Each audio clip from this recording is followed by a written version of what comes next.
I'm going to be using footage from the Resident Evil 7 VR playthrough, the one that I personally did on the PlayStation 4. Now if you guys remember, Sony had an exclusive deal with Capcom over the VR rights and capability to the game. However, if you do remember, and I did cover this over a year ago, that exclusive deal only had a year date on it, and it is actually set to expire in January 2018, which we're in right now. So the question is Capcom going to add proper VR support to the PC so that users on that platform can really experience the game in the full level of atmospheric immersion that was intended? And also, could Capcom maybe elaborate and improve upon the VR capabilities to add proper motion control support for the modern HTC Vive and Oculus Rift systems? I want to go through my personal experiences with the VR systems because I think it's one of the best innovations that's happened to the video gaming industry lately, and I think it's absolutely amazing to go into the Resident Evil universe, but you really have that full level of immersion,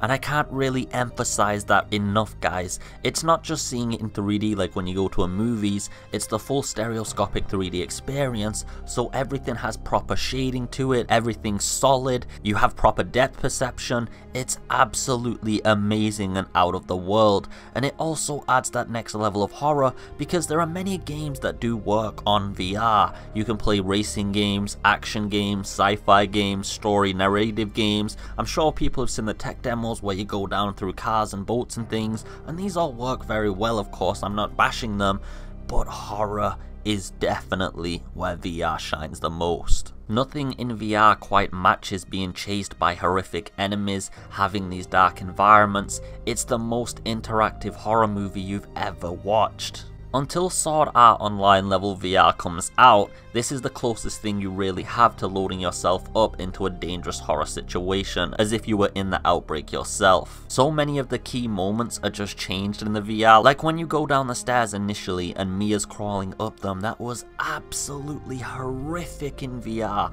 and that experience is so different that I even think if you played it on the monitor originally, playing it in VR will give you a whole level of different perception. It definitely adds enough replay value to warrant another playthrough, no matter how many you've already done. There are other cool things though about the VR that you don't really think about, I guess, without actually going into it and experiencing it. So if you consider the head tracking, for example, you can crouch down and look underneath tables and other obscure areas that you normally wouldn't have access to, and that's another really cool mechanic because it allows you to explore the game and see things up close and in detail in ways that were never previously available. You can hijack the camera to very minor amounts, and this just adds a whole new layer of coolness to the game and that extra level of immersive interaction that you can actually do, like when you go up to the windows and you can actually pop up to the curtains and look around them to look outside. You also have the fact that when you're running from enemies, of course your actual head is free from the movement, so you can look behind you as you're running away,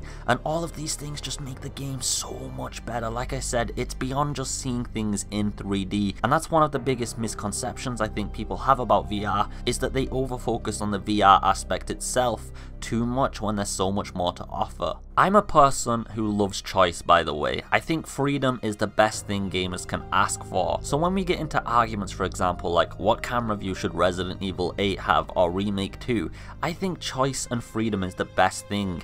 Everybody having the ability to play it as they please. Of course, this is harder work on the developers, but I truly see game as art, and art needs that next level of development and effort put into it, not cheaping out. Keeping that in mind, you can probably assume that I absolutely hate exclusives, and having the VR exclusive to the PlayStation console and that platform for a whole year is a little bit disorientating to me, even if I got to play it and experience it all first time. I would really think it's a missed opportunity by Capcom if they don't enable the VR support into the PC. At best, they could just enable it and allow people to jury-rig their VR systems in so you can just experience it with a 3D, even if head tracking wasn't available, because at that point people will mod it because it's easily doable to enable all of the additional features. Of course, it would just be better if Capcom went all the way for us, implementing all of these features themselves natively, the head tracking, motion controls and other things, and you may be thinking, hey, what does he mean motion controls? How would that work? Well, they actually did have the motion control support in the original kitchen demo, if you remember.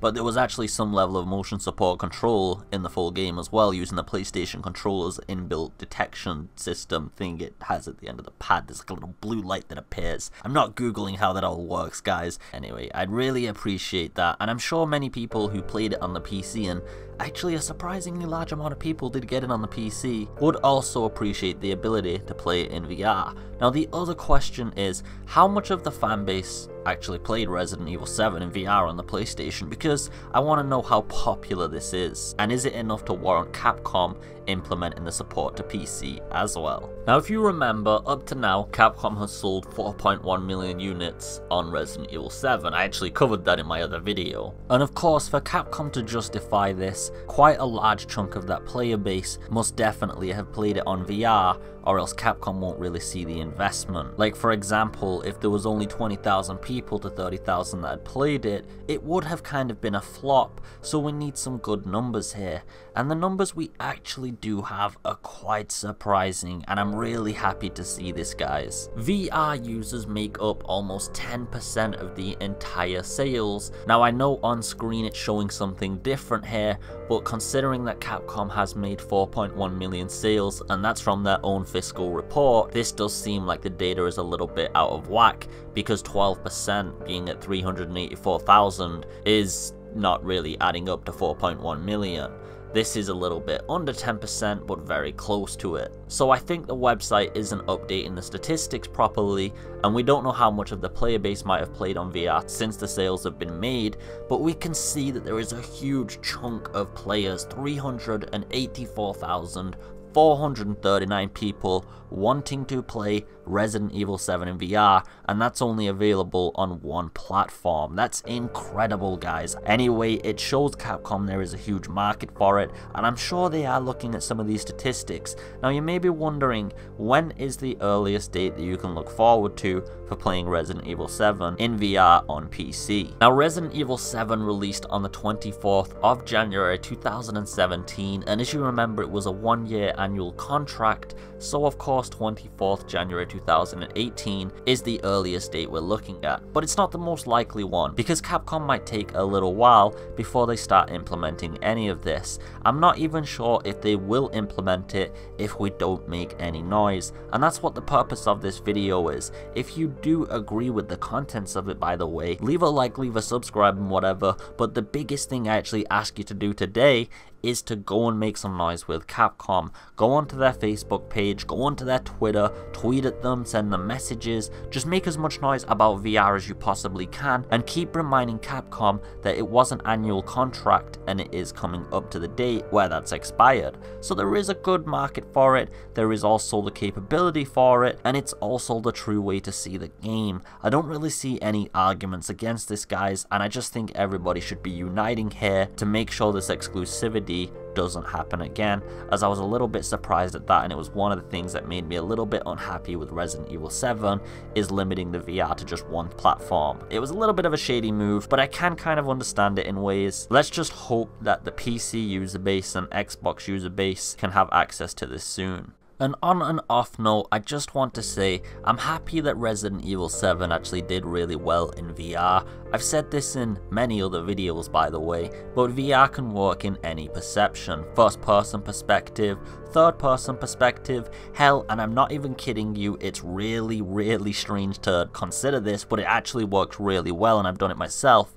Fixed camera angles even work in VR, and I want to give you a little idea of how they can even work better than normal, because when you have a fixed camera angle view in VR, well, you can use the head tracking to move your face around, and it's almost as if you're controlling a CCTV camera, and it works really well because that allows you to look around the environment a little bit while still controlling the character and not switching into any additional controls. It's just really fluid and works perfectly. So knowing that, I would like Capcom to look at those facts and go, hey, Resident Evil Remake 2, hey, Resident Evil 8, hey, Resident Evil Revelations 3, and then they go and make Outbreak 3 as well. throw VR into all of them. They're all great ideas in their own respect, but just throw VR in them as well. You don't need first person perspective. You can make the game without VR in mind and add it afterwards, and it works perfectly fine. I would love that. I just want to know what you guys think about these things. Leave a comment below, guys, as always, and I will reply to you. I do promise that, and we'll go over these topics if you want to talk about them. Let me know what you guys think. Leave a like, a subscribe. Remember to show your grandma the video. Fuck you, Hades. I'm going to be visiting you soon in the Evil Within 2 again. Have a beautiful day as always, guys. Take it easy, and peace.